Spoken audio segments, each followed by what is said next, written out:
एक moving charge particle जब भी किसी मैग्नेटिक फील्ड से पास होता है तो उसको फोर्स एक्सपीरियंस होता है F is equal to q v cross b. Here v is the velocity of that charged particle, q is the charge of that particle and b in which that charged particle will pass through, उस magnetic field में जिसमें से पास होगा। ये हमने पढ़ा था। अब फोर्स का एक फॉर्मूला अभी तक हमने पढ़ा है, यानी मैग्नेटिक फोर्स की बात कर रहा हूँ मैं। मैग्नेटिक फोर्स को लेके हमने केवल एक फॉर्मूला अब तक पढ़ा है। आज हम दूसरा फोर्स का फॉर्मूला पढ़ने वाले हैं।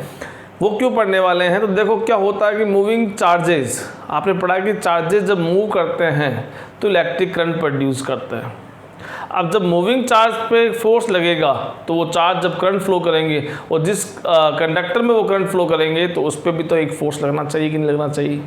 लगना चाहिए। तो देखो वो फोर्स हम आज निकालने वाले हैं, यानी हम एक कंडक्टर लेंगे और उसके अंदर हम चार्जेस फ्लो करेंगे और चार्जेस फ्लो होंगे तो उसमें करंट बनेगी और उस करंट कैरिंग कंडक्टर को एक मैग्नेटिक फील्ड बी में रखेंगे तो उसमें जो भी चार्जेस है उन सब पे क्या होगा? फोर्स लगेगा कि वो सब के सब एक मैग्नेटिक फील्ड में मूव कर रहे हैं और जब उन पे फोर्स लगेगा तो डेफिनेटली उस कंडक्टर पे भी फोर्स लगेगा जिसके अंदर वो फ्लो होके करंट बना रहे हैं। यानी हमारा नेक्स्ट टॉपिक क्या है? Force on a current carrying conductor placed in a magnetic field B. नमस्कार, मेरे फिजिक्स के सारे उस्ताद, नाम शेखर, काम फिजिक्स को इजी बनाना। तो शुरू करते हैं ये डेरिवेशन। देखिए ये फॉर्मूला जो अपन डिराइव करने वाले हैं वो अगला डेरिवेशन है, उसमें भी हमें वो चाहिएगा। यानी हम चार्ज पे तो लगने वाला मैग्नेटिक फील्ड से फोर्स वो निकाल चुके हैं। आज हम निकालने वाले हैं एक करंट कैरिंग कंडक्टर से। ठीक है, तो मैंने एक ये करंट कैरिंग कंडक्टर ले लिया, सपोज ऐसा एक करंट कैरिंग कंडक्टर ले लिया। ठीक है, मान लीजिए कुछ ऐसा मैग्नेटिक फील्ड है, ये मैग्नेटिक फील्ड बी बना हुआ है यहाँ पे और ये इसकी एक्सिस है। इसमें करंट लेट आई फ्लो हो रही है। अब ये करंट किससे फ्लो होगी? तो कंडक्टर्स में आपको पता है कि कंडक्टर्स यानी मेटल्स की हम बात करते हैं, उनमें इलेक्ट्रॉन्स के मूव करने से क्या होती है? करंट बनती है। इलेक्ट्रॉन्स के मूवमेंट हमें करंट बना के देते हैं। तो यहाँ इलेक्ट्रॉन्स दौड़ रहे होंगे और इलेक्ट्रॉन और करंट इनकी डायरेक्शन के बारे में भी आपने पढ़ा है। इलेक्ट्रॉन जिस डायरेक्शन में दौड़ते हैं उसके ऑपोजिट क्या करते हैं? वो इलेक्ट्रिक करंट प्रोड्यूस करते हैं। अभी जो आपको डायग्राम दिख रहा है उस डायग्राम में आप देख रहे हैं कि करंट इस तरफ जा रही है, तो इसका मतलब इलेक्ट्रॉन इस तरफ दौड़ रहे होंगे। और इलेक्ट्रॉन दौड़ रहे हैं, कब दौड़ रहे हैं? इलेक्ट्रॉन्स कब दौड़ रहे हैं? जब इन पे कोई ना कोई इलेक्ट्रिक फील्ड लगा हुआ है, तभी तो इनका मोशन एक पर्टिकुलर डायरेक्शन में होगा और जब ये पर्टिकुलर डायरेक्शन में दौड़ेंगे तभी तो क्या बनाएंगे? ये करंट बनाएंगे। तो ये एक पर्टिकुलर डायरेक्शन में दौड़ रहे हैं। ठीक है, अब आपने पढ़ा है कि इलेक्ट्रिक फील्ड लगने के बाद में इलेक्ट्रॉन रैंडम ना दौड़ के एक पर्टिकुलर डायरेक्शन में दौड़ता है और उस डायरेक्शन में उसके पास जो वेलोसिटी आ जाती है उसका नाम हमने क्या पढ़ा था? Drift velocity. क्या पढ़ा था? Drift velocity. तो ये सब के सब एक एवरेज ड्रिफ्ट वेलोसिटी है, उसके साथ इसको यहाँ हटा दीजिए, ये जगह हमें काम आएगी। इसको ऐसे दिखा देते हैं, ये ड्रिफ्ट वेलोसिटी जा रहा है और इधर दिखा दीजिए इसको, ये इलेक्ट्रॉन है जो ड्रिफ्ट वेलोसिटी जा रहा है। ये कंडक्टर जो है उसकी लेंथ L मैंने ले रखी है और इस कंडक्टर का जो ये क्रॉस सेक्शन एरिया है इसको मैंने एरिया E ले रखा है। आगे समझ में? और अब देखिए करंट इस डायरेक्शन फ्लो हो रही है। आपको एक नाम याद होगा, current element, Biot Savart law में हमने पढ़ा था। बायो सावर्ट लॉ पढ़ा था, एक करंट एलिमेंट आईडीएल, और उस करंट एलिमेंट एक्चुअल में एक लेंथ होती थी वो, और उस लेंथ को हमने वेक्टर कंसिडर किया था। बायो सावर्ट लॉ वाला वीडियो देख सकते हैं आप जाके, उसको लेंथ हमने कंसिडर किया था और जो लेंथ थी उसकी हमने डायरेक्शन डिसाइड करनी थी, क्योंकि जब हम उसको वेक्टर कंसिडर कर चुके हैं तो वेक्टर पास डायरेक्शन होती है। वो हमने डायरेक्शन कौन सी डिसाइड की थी? हमने डायरेक्शन डिसाइड की थी कि उसमें से करंट जिस डायरेक्शन में फ्लो होगी उस पर्टिकुलर वायर की लेंथ में से, उस कंडीशन में वो करंट की डायरेक्शन ही हम उसकी खुद की डीएल की यानी करंट एलिमेंट की डायरेक्शन बताएंगे। अभी आपके सामने एक एल लेंथ का एक वायर दिख रहा है जिसके अंदर आई करंट फ्लो हो रही, किस डायरेक्शन में? इस डायरेक्शन में। तो इसका मतलब इसका जो करंट एलिमेंट आई एल है, आई इंटू एल जो इसकी लेंथ है उसकी डायरेक्शन क्या हो गई? Along the direction of current हो गई। ठीक है। तो ये आई करंट हो गई। तो इसका मतलब इस करंट एलिमेंट, ये करंट एलिमेंट हो गया जिसकी डायरेक्शन हमने कौन सी डिसाइड की, करंट के साथ वाली, यानी ये वाला डायरेक्शन। एक कोई मैग्नेटिक फील्ड बीम रखा हुआ है, तो इस तरह से ये एल, ये मैग्नेटिक फील्ड बी, इनके बीच कितना एंगल बन रहा है, थीटा। तो हमने इसको हम ऐसे बोल सकते हैं कि मैंने एक एल लेंथ का कंडक्टर जिसमें करंट आई फ्लो हो रही है, उसको किसी मैग्नेटिक फील्ड में एंगल थीटा बना के, थीटा एंगल बना के उसको प्लेस किया है। अब यहाँ क्या है, देखो यहाँ पे बहुत सारे इलेक्ट्रॉन्स हैं, ये बहुत सारे इलेक्ट्रॉन्स क्या कर रहे हैं, यहाँ पे दौड़ेंगे, ये सब दौड़ रहे हैं। तो ये एक तरह से क्या होंगे, मूविंग चार्ज होंगे, क्योंकि अगर करंट बन रही है तो ये चार्जेस दौड़ रहे हैं, और ये चार्जेस जब दौड़ते हैं तो क्या बनाते हैं, करंट बनाते हैं। तो ये मूविंग चार्जेस हो गए हैं जो किसी मैग्नेटिक फील्ड बी में रखे हुए हैं, ये सब मूविंग चार्जेस हो गए हैं जो किसी मैग्नेटिक फील्ड बी में रखे हुए हैं, यानी इन सब के ऊपर एक फोर्स लग रहा है, इन सब के ऊपर एक फोर्स लग रहा है। यानी एक सिंगल इलेक्ट्रॉन की बात करूं मैं, फोर्स ऑन सिंगल बोलूं या ईच इलेक्ट्रॉन बोलूं, फोर्स ऑन सिंगल इलेक्ट्रॉन और ईच इलेक्ट्रॉन, देखो फॉर्मूला क्या है इसके लिए, मैंने स्मॉल एफ यूज कर लिया है, स्मॉल एफ चार्ज माइनस ई। देखो मैं वेक्टर फॉर्म में लिख रहा हूँ इसलिए चार्ज को मैं नेगेटिव लिखा, अगर मैं स्केलर फॉर्म में ये लिखता फोर्स का फॉर्मूला तो मैं चार्ज को ई ही लिखता, लेकिन अभी मैं वेक्टर फॉर्म में लिख रहा हूँ, ठीक है। इसके पास चार्ज माइनस ई है, इसके पास वेलोसिटी वी डी है, और क्रॉस ये बी मैग्नेटिक फील्ड में रखा हुआ, ये आपका फॉर्मूला आ गया। ये फोर्स क्या है, एक सिंगल है। अब कॉमन सी बात मैं आपसे कर रहा हूं, ध्यान से सुनना, कि अगर मान लो इस एक इलेक्ट्रॉन पे 2 न्यूटन फोर्स लग रहा है जब ये मूव करता है इस मैग्नेटिक फील्ड में, इस वाले फॉर्मूले अकॉर्डिंग एग्जांपल ले रहे हैं, इस इलेक्ट्रॉन पे जो मूव कर रहा है उस पे फोर्स 2 न्यूटन लगता है। ऐसे मैं कह रहा हूँ कि टोटल मिला के इसके अंदर 20 इलेक्ट्रॉन है, होने को बहुत सारे एग्जाम्पल ले रहे हैं, इसके पास मान लो 20 इलेक्ट्रॉन है, तो एक इलेक्ट्रॉन पे 2 न्यूटन फोर्स लग रहा है, तो 20 पे कितना लगेगा,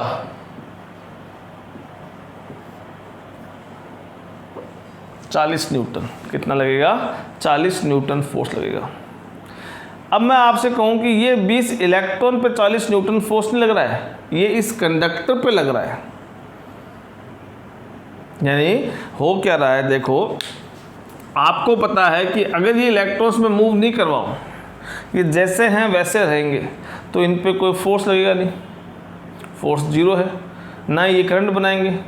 आगे बात समझ में, एक इलेक्ट्रॉन दौड़ता है तो एक इलेक्ट्रॉन पे लगता है फोर्स कुछ ना कुछ, उतना फोर्स उस इलेक्ट्रॉन पे लग रहा है, और उतना ही फोर्स हम क्या बोलेंगे, उस कंडक्टर पे लग रहा है जिसमें वो इलेक्ट्रॉन दौड़ रहा है। तो अगर जितने नंबर ऑफ चार्जेस आप यहाँ से दौड़ा रहे हो, उन सब पे जो नेट फोर्स लगेगा वो एक्चुअल में टोटल फोर्स लग रहा है इस कंडक्टर के ऊपर।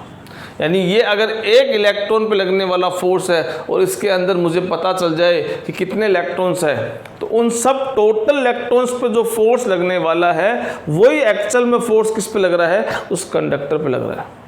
क्योंकि उस कंडक्टर पे फोर्स लगने का रीज़न ही कौन है, ये सब मूविंग चार्जेस है। अगर ये मूविंग चार्जेस नहीं होते तो करंट बनती नहीं, करंट बनती नहीं तो उसको मैग्नेटिक फील्ड रखने पे उस पर कोई भी फोर्स एक्सपीरियंस नहीं होता। तो अब यहाँ पे टोटल फोर्स निकालने का मीनिंग क्या हुआ, टोटल फोर्स का मतलब क्या है कि टोटल मूविंग चार्जेस हैं उन सब का फोर्स निकाल लो, और वो उनका टोटल फोर्स जो आएगा वो ही उस कंडक्टर पे लगने वाले फोर्स के बराबर है।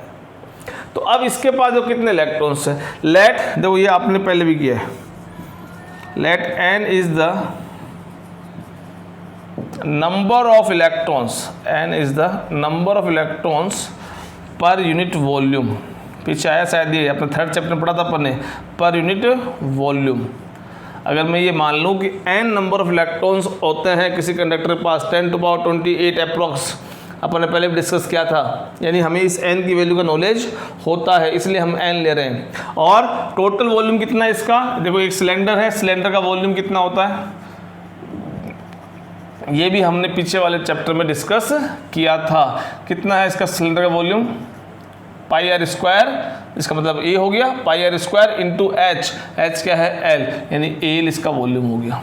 तो एक यूनिट वॉल्यूम में, 1 वॉल्यूम में अगर n है तो टोटल al वॉल्यूम में कितने इलेक्ट्रॉन्स है, तो टोटल इलेक्ट्रॉन्स इन कंडक्टर कितने हो गए, NL। एक वॉल्यूम में जितने इलेक्ट्रॉन्स हैं उसको मल्टीप्लाई कर दो टोटल वॉल्यूम से, तो इससे रिजल्ट क्या गया कि हमारे पास टोटल कितने इलेक्ट्रॉन्स हैं। अब आपको पता है कि एक इलेक्ट्रॉन पे फोर्स लगने वाला इतना है, तो n इलेक्ट्रॉन्स पे कितना फोर्स लगेगा, इसका नाम मैंने दे दिया कैपिटल N। कैपिटल N क्या शो कर रहा है, total number of electrons in this conductor. ठीक है, so total force on conductor, total force on conductor कितना हो जाएगा, F। Total force F is equal to एक पे लगने वाला फोर्स F और टोटल कितने इलेक्ट्रॉन्स है N, तो एक पे लगने वाला फोर्स को मल्टीप्लाई कर दो टोटल नंबर ऑफ इलेक्ट्रॉन्स से। ठीक है, आगे समझ में। अब इसकी वैल्यू पुट कर दो और आपका काम हो जाएगा, यहीं से ये डेरिवेशन खत्म हो जाता है। तो F is equal to N की वैल्यू पुट कर रहा हूँ मैं, NaL और F की वैल्यू ये रही, तो F की वैल्यू पुट करूँगा तो इसका माइनस E है, तो ये माइनस मैंने आगे लिया, ये E आ गया और ये VD क्रॉस B, ये यहाँ तक तो आ गया। ठीक है, लेकिन अब इसको हम एक प्रॉपर फॉर्म में लेके आ रहे हैं, यानी आपसे सीधा क्वेश्चन ये है कि मेरे पास एक L लेंथ का कंडक्टर है जिसमें करंट I फ्लो हो रही है, उसको मैग्नेटिक फील्ड B में रखा है, तो उस पर कितना फोर्स लग रहा है। आपको अगले ने करंट के बारे में बताया, आपको अगले ने लेंथ के बारे में बताया, आपको ये बताया कि वो किस मैग्नेटिक फील्ड में रखा हुआ है, उस पर लगने वाला फोर्स बता दो। उसको इलेक्ट्रॉन की ड्रिफ्ट वेलोसिटी से नहीं मतलब, उसको नंबर ऑफ इलेक्ट्रॉन पर यूनिट वॉल्यूम कितने हैं उससे मतलब नहीं है। ठीक है, तो इन सबको अपन रिप्लेस करेंगे। कैसे रिप्लेस करेंगे, आइए, थर्ड चैप्टर का एक फॉर्मूला था, मैं यहाँ साइड में लिख देता हूँ। ठीक है, I is equal to NeAVD। सब बच्चों को ध्यान आ गया होगा मेरे ख्याल में, ऐसा एक फॉर्मूला हुआ करता था। आएगी याद, relation between current and drift velocity, derivation देखना आप, थर्ड चैप्टर के वीडियो ऑलरेडी अपलोडेड है। अब क्या कर रहे हैं हम यहाँ पे, मैं क्या कर रहा हूँ, इन दोनों को लेंथ से मल्टीप्लाई कर रहा हूँ। देखिए, मुझे ये रिमूव करना है, मुझे ये रिमूव करना है, मुझे ये रिमूव करना है, मुझे ये रिमूव करना है, मुझे ये रिमूव करना है। मैग्नेटिक फील्ड B तो अगला कह रहा ही है कि जहाँ आप रख रहे हो, बाकी सब रिमूव करना है। ठीक है, तो I is equal I into L NE, sorry इसको रिमूव नहीं करना है, VDL, दोनों तरफ मैंने L से मल्टीप्लाई कर दिया। तो अब देखो, लेंथ इनटू करंट, IDL याद कीजिए बायो सावर्ट लॉ का, करंट एलिमेंट होता था, लेंथ को करंट से मल्टीप्लाई करते हैं उसे क्या बोलते हैं, करंट एलिमेंट, जो कि एक वेक्टर क्वांटिटी होती है, यानी इधर ये लेंथ क्या हुई, एक वेक्टर हुई, इधर ये ड्रिफ्ट वेलोसिटी एक वेक्टर है। अब देखो, लेंथ और ड्रिफ्ट वेलोसिटी का आपस में रिलेशन देखो इस डायग्राम में। ड्रिफ्ट वेलोसिटी किधर इलेक्ट्रॉन्स की, इधर इलेक्ट्रॉन्स दौड़ रहे हैं, तो ड्रिफ्ट वेलोसिटी डायरेक्शन कौन सी हुई, इस तरफ। आगे सुन, और अब मुझे इधर लेंथ देखनी है। लेंथ मैंने कहा करंट एलिमेंट है, और करंट एलिमेंट डायरेक्शन क्या होती है, जो करंट की डायरेक्शन होती है। तो करंट किधर फ्लो हो रही है, करंट इधर फ्लो हो रही है। ड्रिफ्ट वेलोसिटी इधर है, करंट इधर है, ये दोनों डायरेक्शन एक दूसरे के ऑपोजिट। ऑपोजिट का मतलब माइनस, तो इसको मैं वेक्टर फॉर्म में लिखूंगा, तो साथ में यहाँ ऐसे माइनस भी लिखूंगा, तब जाके ये कंप्लीट होगी। अब यहाँ देखिए, minus NeAVDL minus minus NeALL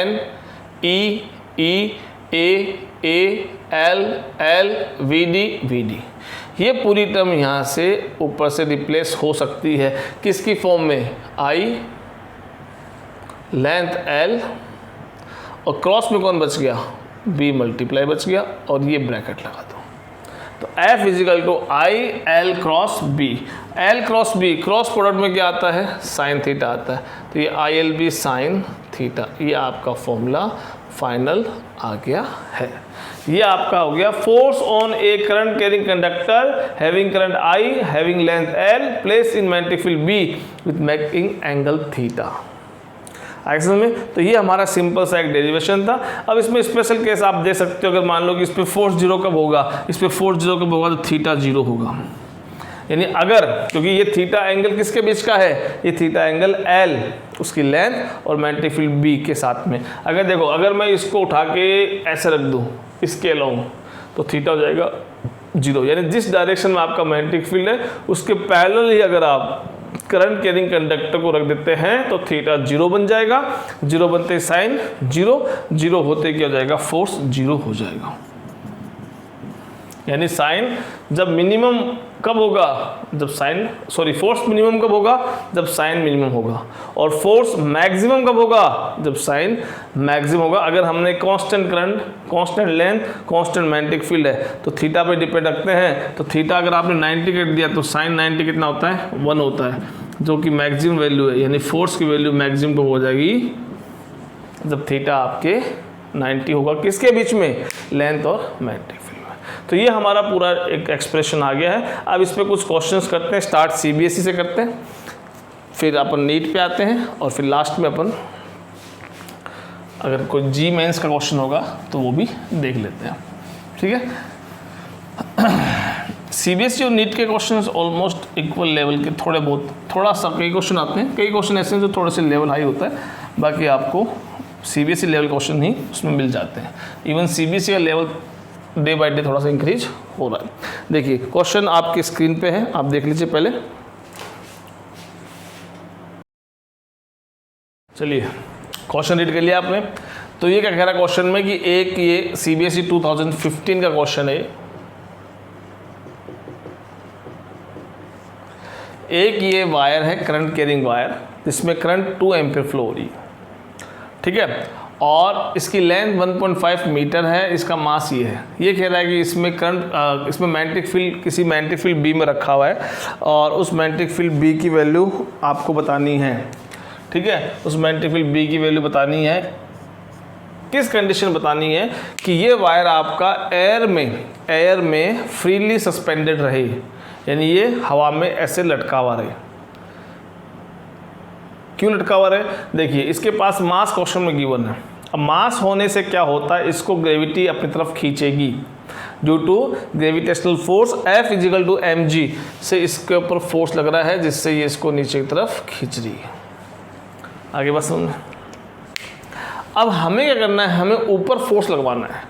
क्या करना है, हमें ऊपर की तरफ फोर्स लगवाना है। कितना लगवाना है, जितना नीचे की तरफ लग रहा है। जब ऊपर का फोर्स नीचे के फोर्स के बराबर हो जाएगा तो ये वायर ना तो ऊपर जाएगा ना ही नीचे जाएगा, और ये हवा में ही लटका रहेगा, फ्रीली सस्पेंडेड रहेगा, ठीक है। तो ये कंडीशन है, यानी हमें ऊपर फोर्स लगवाना है। कौन सा लगवाना है फोर्स, हमें ये ऊपर वाला मैग्नेटिक फोर्स लगवाना है, ठीक है। अब ये लगवाना कैसे है, इसके बराबर लगवाना है। तो देखिए अब यहाँ पे देखिए आप मैग्नेटिक फील्ड अपन लेके आए, तो करंट मान लीजिए इसके अंदर 2 एम्पीयर ऐसे फ्लो हो रही है। ये फोर्स कब लगेगा, तो देखो मैग्नेटिक फील्ड, अगर फोर्स मुझे पता है ऊपर तरफ है और ये करंट के लिए होती है, ये करंट के लिए है, ये फोर्स है, तो मैग्नेटिक फील्ड एक तरह से अंदर तरफ बन रहा होगा। तो ये करंट की डायरेक्शन हो गई, ये मैग्नेटिक फील्ड फोर्स डायरेक्शन ऊपर हो गई, ये करंट हो गई, ये फोर्स हो गया, तो ये मैग्नेटिक फील्ड कहाँ हो गया, inside the board, inside the paper हो गया, ठीक है। तो मैग्नेटिक फील्ड B आपका इनसाइड द पेपर बन गया है। कितना है इसकी वैल्यू, इसका मैग्नीट्यूड निकालना है। सो सिंपल है, यानी हमें क्या करना है, हमें इस पे मैग्नेटिक फील्ड और ग्रेविटेशनल फोर्स इन दोनों को इक्वल पुट करना है, ठीक है। तो मैग्नेटिक फील्ड कितना होता है, क्योंकि ये करंट कैरिंग वायर हो गया जो किसी मैग्नेटिक फील्ड B में रखा हुआ है, तो फॉर्मूला क्या होता है, ILB sin theta = F = gravitational mg।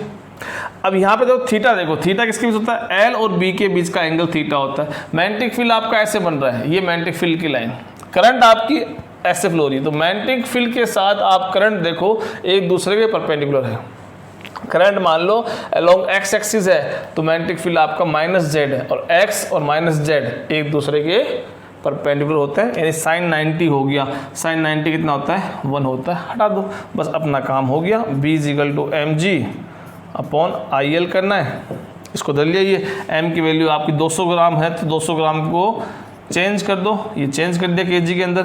9.8 इसकी वैल्यू है। I करंट कितनी है, 2 एम्पियर है, और लेंथ कितनी है, 1.5, ठीक है। इसको आप सोल्व करोगे तो ये पॉइंट गया, 10 ऊपर आ गया, और ये 10 और 10⁻³ और 10⁻³ ये कैंसिल हो गया, 2 से 2 कैंसिल हो गया। 9.8 ये 0 आ गया, यानी 98.150 आ गया। इसको सोल्व करो फटाफट, बताओ क्या आंसर आना चाहिए। ठीक है, इसको डिवाइड करोगे तो मेरे ख्याल में 0.65 टेस्ला आंसर आपका आ रहा होगा। ये हमारा क्वेश्चन हो गया है, जो एनसीईआरटी एग्जाम्पल भी है, साथ साथ में ये सीबीएसई में भी आया हुआ है। ठीक है, एक क्वेश्चन और सीबीएसई सैम्पल पेपर 2011 में आया हुआ है, वो और देख लेते हैं। ये तो सिंपल आपका एंगल 90 मिल गया तो आपका काम हो गया है। ठीक है, एक थोड़ी वायर की जो बेंडिंग रखी है इरेगुलर, उसके बेसिस पे क्वेश्चन पूछा हुआ है। ये सीबीएसई सैम्पल पेपर 2011 में आया हुआ है। सीबीएसई के सैम्पल पेपर में देखो, सीबीएसई के जो सैम्पल पेपर है उनके क्वेश्चन जो है वो देता हूँ जनरली 4-5 साल पुराने क्वेश्चन जो सैम्पल पेपर में आए हुए हैं वो आ जाते हैं।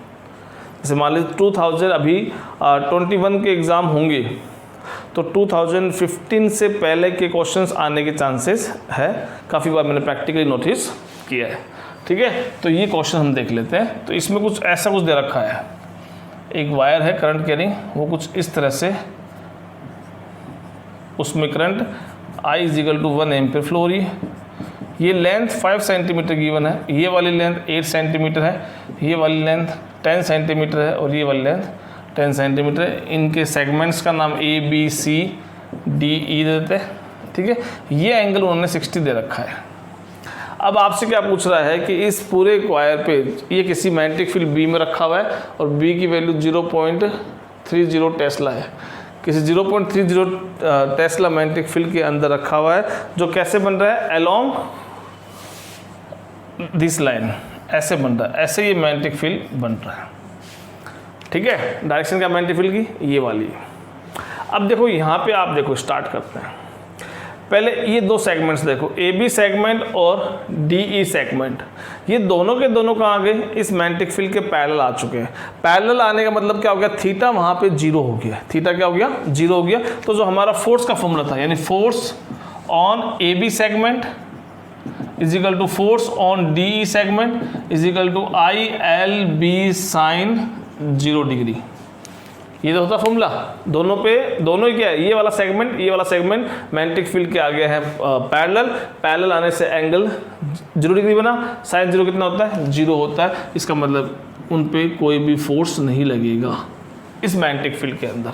अब ये देखो, इसके साथ देखो, ये जो DL है, इसका जो करंट एलिमेंट है वो इस डायरेक्शन में और मैग्नेटिक फील्ड इस डायरेक्शन, इसकी लेंथ को हम इस डायरेक्शन में बोलेंगे और इसके लिए इधर। तो इस केस में यानी फोर्स ऑन BC, उसमें कोई दिक्कत नहीं, यहाँ I करंट है, L लेंथ लेंगे, B लेंगे और एंगल L और B के साथ कितना है, 90 डिग्री है। तो FBC = करंट आपकी 1 एम्पियर है, लेंथ आपकी 8 सेंटीमीटर है, जिसको आपको मीटर में चेंज करना है, 10⁻² से मल्टीप्लाई करना है। मैग्नेटिक फील्ड 0.30 टेस्ला है और sin 91 है। इसको आप सोल्व करके मुझे इसका आंसर न्यूटन में बता दीजिए।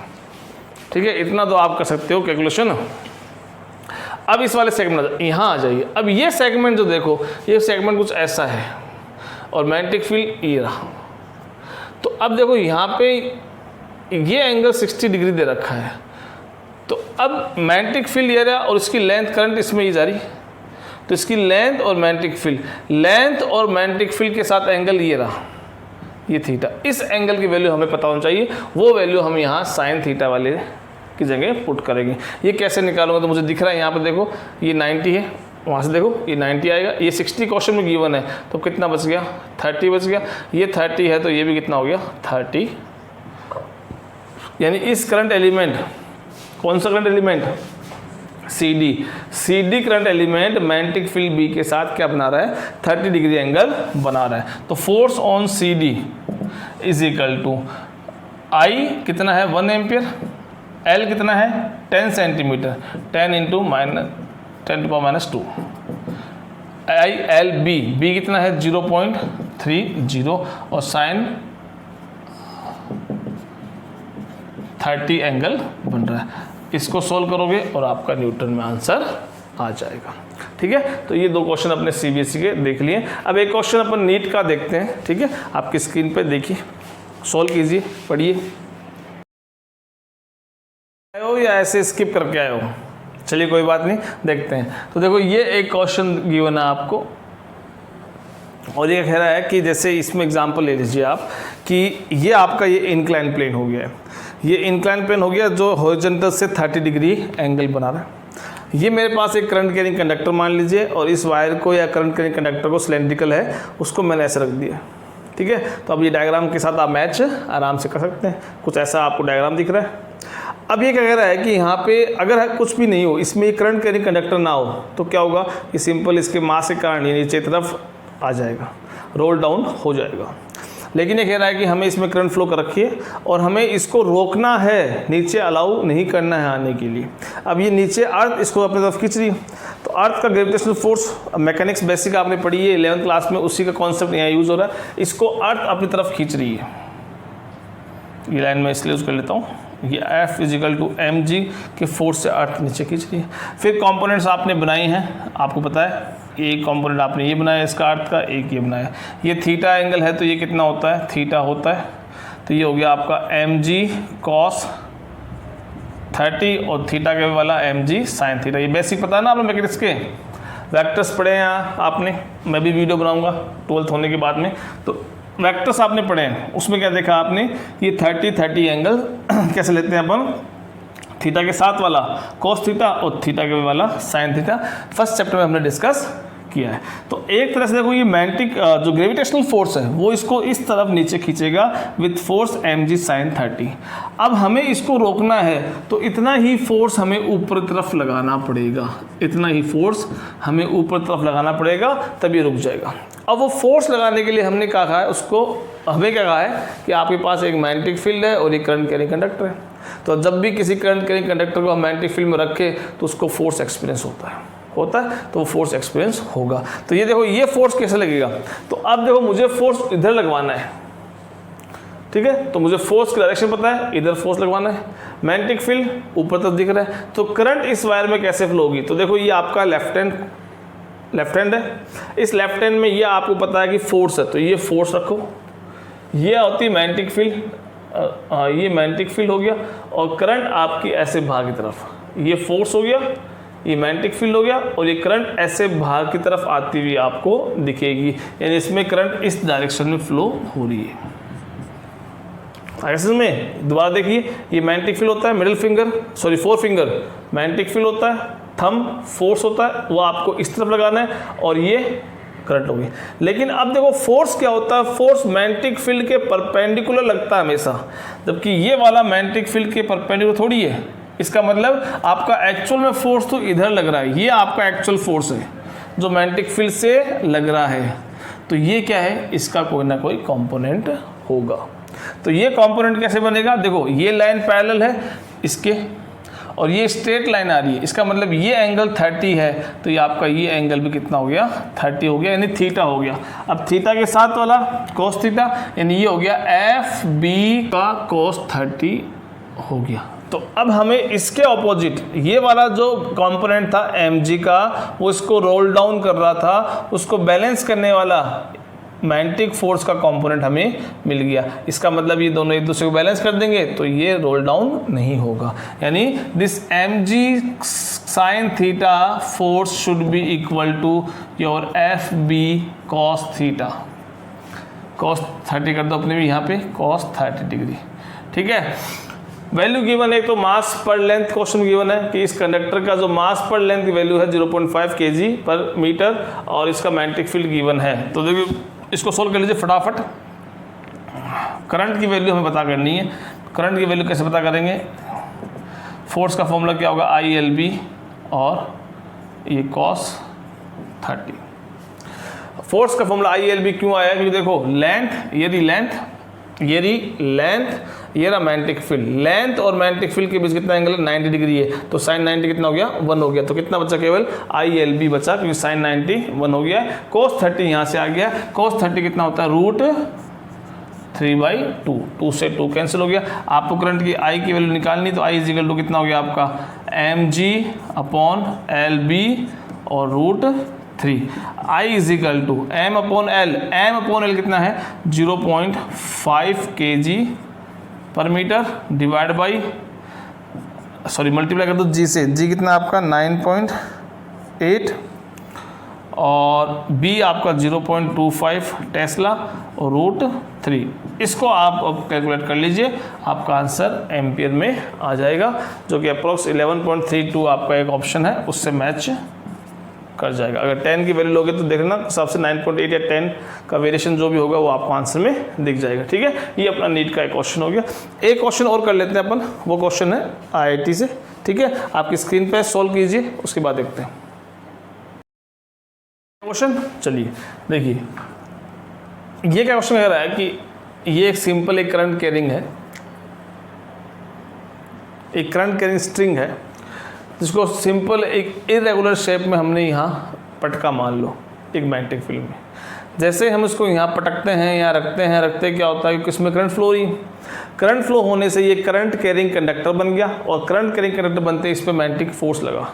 उसके बाद हम क्या देख रहे हैं, इसकी शेप एक शार्प सर्कल सी बन जाती है ऐसे। तो क्वेश्चन में क्या पूछ रहा है आपसे कि इस जो थ्रेड है, ये जो स्ट्रिंग है, कुछ भी मान लीजिए, वायर का पीस मान लीजिए, उसमें कितनी टेंशन क्रिएट हुई वो आपको निकालनी है। तो देखो हम कैसे करेंगे, हम देखो इसमें टेंशन कैसे क्रिएट हुई, फोर्स लगने से क्रिएट हुई।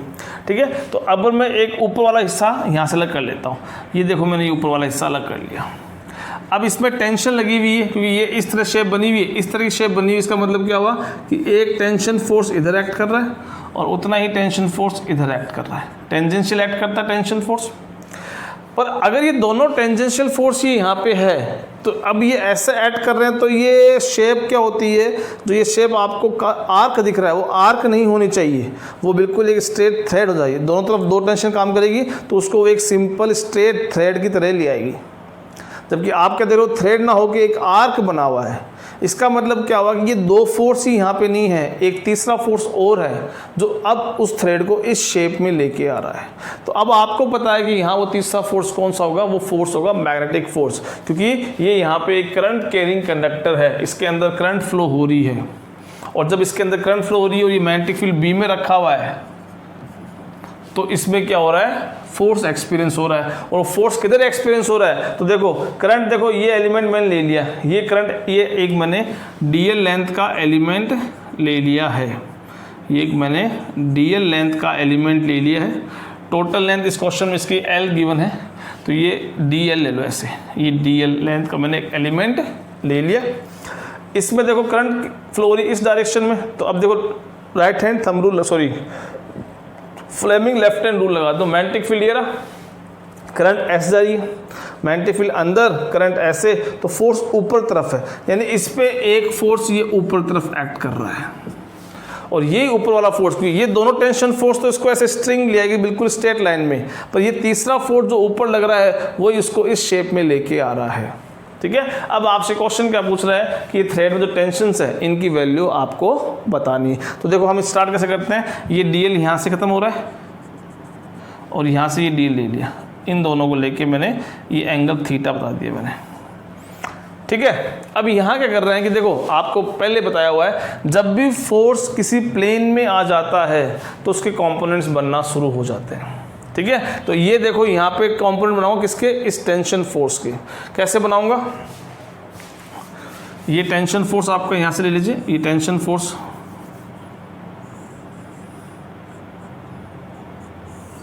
ये टेंशन फोर्स है, और इसका एक कंपोनेंट तो मैंने ये बनाया। ठीक है, थोड़ा सा इसको पास में ले लीजिए, ये टेंशन फोर्स है, ऐसा ये टेंशन फोर्स एक्ट कर रहा है टी, जिसका मैंने दो कंपोनेंट बनाए, एक ये बनाया और एक ये बनाया। ऐसे मैंने इस टेंशन फोर्स का एक कंपोनेंट ये बनाया और एक इधर दूसरा ये बनाया, ये दो कंपोनेंट बन गए। ठीक है, और ये आपकी गड़बड़ होगी शेप, गड़बड़ होगी शेप, इसको थोड़ा सा इधर ले आओ, ये सेंटर में आना चाहिए इस तरह से। हाँ अब ठीक है, अब ये ठीक है, और ये आपके दोनों फोर्सेस आ गए हैं बिल्कुल स्ट्रेट। देखिए ये टेंशन फोर्स था जिसको मैंने दो कंपोनेंट्स बनाए, एक ये वाला एक ये वाला। ये टेंशन फोर्स था जो बिल्कुल टेंजेंशियल आता है, रेडियस के, सरफेस के, और उसके लिए ये कॉम्पोनेंट बनाए। अब इनमें से कौन सा कॉस थीटा है, कौन सा टेन थीटा है, उसके लिए हमें पहले ये क्या करना है कि ये एंगल पता करना है। तो देखो हम क्या करते हैं, ये जो फोर्स एक्ट हो रहा है टेंशन, देखिए टेंशन फोर्स या टेंजेंशियल बोलूँ मैं, जिसको जो टेंजेंट हम लेते हैं किसी भी सर्कल का, हम जो टेंजेंट लेते हैं वो टेंजेंट हमेशा उस सर्कल की रेडियस के साथ 90 डिग्री ही बनाता है। ठीक है, जैसे मान लो मैंने ये दो चीज़ ले ली, ये रेडियस आर है, ये रेडियस आर है, ये रेडियस आर है। तो ये रेडियस आर है, इसके साथ ये फोर्स टेंजेंट लग गया। ठीक है, एक मैंने आपके साथ यहाँ से ये लिया, ये स्ट्रेट जाएगा ये ऐसे, तो एक मैंने ये लिया और इसके साथ ये टेंजेंट बन गया ऐसे एक्शन में। तो ये भी क्या है 90 डिग्री है, क्योंकि इस पॉइंट का ये टेंजेंशियल है, इस पॉइंट का ये टेंजेंशियल है, और ये थीटा एंगल था, ये थीटा पूरा था, और इसका बाइसेक्ट है तो ये θ/2, ये θ/2 बन जाएगा। अब देखो इसको मैं थोड़ा सा एक्सटेंड कर देता हूँ ताकि अपन इसकी वैल्यू निकाल सके। एक्सटेंड कर दिया मैंने ऐसे, इस तरह से इसको एक्सटेंड कर दिया। ठीक है, अब आपको पता है कि ये 90 डिग्री है, ये θ/2 है, तो ये कितना बचा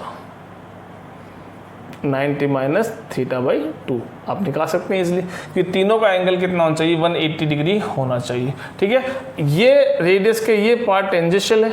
अभी इसकी वैल्यू मुझे नहीं पता, इसकी वैल्यू मैंने x ले ली। तो अब देखो यहाँ पे, यहाँ से यहाँ तक ये 180 है, यहाँ से यहाँ तक ये 180, और किस से बन रहा है, ये x से बन रहा है, ये एंगल 90 आ गया, और ये यहाँ से यहाँ कौन बच गया 90 माइनस θ/2, और ये तीनों मिलकर किसके बराबर हो गए 180 के बराबर हो गए। ठीक है, 90 90 180, जो इस 180 से कैंसिल हो जाएंगे, माइनस θ/2 प्लस θ2 बन जाएगा, यानी x की वैल्यू क्या आ जाएगी θ/2 आ जाएगी। ठीक है, यानी टेंजेंट ये कंपोनेंट आपका, ये वाला कंपोनेंट, ये एंगल आपका θ/2 है, और सिमिलरली यहाँ पे ये एंगल भी कितना हो गया θ/2 हो गया। ठीक है, अब आप कंपोनेंट्स बना सकते हैं। तो थीटा के साथ वाला cos थीटा, तो ये t cos θ/2 और ये t sin θ/2। सिमिलरली ये t cos θ/2 और ये t sin θ/2। समझ में, ये बन गया। तो अब ये देखो t cos थीटा, ये दोनों कंपोनेंट्स आपस में इक्वल है और दोनों ही एक दूसरे के ऑपोजिट है, तो ये तो दोनों आपस में क्या हो गए कैंसिल हो गए। यानी इस वाले फोर्स के बैलेंसिंग फोर्स कौन सा है, ये दोनों मिलके, यानी 2t sin θ/2। तभी तो ये फोर्स ना तो बिल्कुल ऊपर जा रहा वायर और ना नीचे आ रहा, इसका मतलब इस F के बराबर ये दोनों मिलके 2t sin θ/2 है। यानी this F is equal to 2t sin θ/2 है। अब f की वैल्यू हम निकालेंगे। f किस पे लग रहा है, देखो हमने ये बहुत छोटा पार्ट लिया है, इसलिए इसको हम ऑलमोस्ट एक स्ट्रेट dl लेंथ अपन ने ले रखी है। तो फोर्स का फॉर्मूला क्या होता है, फोर्स का फॉर्मूला होता है F is equal to ILB। ठीक है, और dl और मैग्नेटिक फील्ड B, dl और मैग्नेटिक फील्ड के बीच में साइन 90 एंगल है, तो ये साइन 90 हो गया। तो F is equal to ILB बच गया। ये फोर्स का फॉर्मूला है जो मैं यहाँ पुट कर देता हूँ। ठीक है,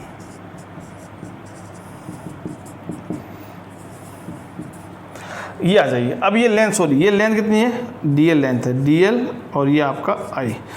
साइन θ/2 को मैंने लिख दिया θ/2, क्योंकि आपने पढ़ा है for the small angle sine θ/2 can be written as θ/2, यानी sine theta can be written as simple theta हम लिख सकते हैं, इसलिए मैंने इसको चेंज कर दिया है। ठीक है, ये आपका यहाँ पे आ गया। ठीक है, टेंशन निकालनी है, तो देखो dl की वैल्यू मैं कैसे निकालूंगा, dl की वैल्यू देखो मैं कैसे निकालूंगा। देखिए dl ये करंट एलिमेंट है पूरा का पूरा। ठीक है, तो अब देखो यहाँ से थीटा इज इक्वल टू क्या होता है, arc upon radius. Theta is equal to क्या होता है, आर्क अपॉन रेडियस। थीटा कितना है, थीटा आ गया, आर कितना है dl अपॉन रेडियस कितनी है r। तो यहाँ से dl की वैल्यू क्या आ गई, r dl into theta, sorry r theta, dl की वैल्यू क्या आ गई, r थीटा आ गई। तो अब आप यहाँ ये वैल्यू पुट सकते हैं, तो पुट कर दिया अपन I इंटू डी एल कितना आपका अभी निकाला अपन ने r theta into magnetic field B, और 2 से 2 कैंसिल हो गया है, 2 से 2 कैंसिल हो गया, और यहाँ पे टी थीटा बच गया, थीटा से थीटा कैंसिल हो गया, तो टी इज इक्वल टू आपका आई आर बी, ये आ रहा है। ठीक है, अगर आंसर मैच नहीं कर रहा है तो आप मैच कर सकते हैं। कैसे मैच कर सकते हैं कि देखो लेंथ टोटल क्या है 2 पाई आर, लेंथ कितनी होती है L is equal to 2 pi r, क्योंकि ये पूरी लेंथ एल है जो एक सर्कल का सर्कमफ्रेंस है जिसकी रेडियस अपन ने आर कंसिडर की है। तो आर को यहाँ से हटाएंगे तो आर इज इक्वल टू क्या बन जाएगा, r is equal to L upon 2 pi, इसकी वैल्यू यहाँ पुट कर दो। तो टी इज इक्वल टू आपका आई आ जाएगा, एल आ जाएगा, बी आ जाएगा और नीचे 2 पाई आ जाएगा। ये आपका फाइनल आंसर आ गया। This is a tension.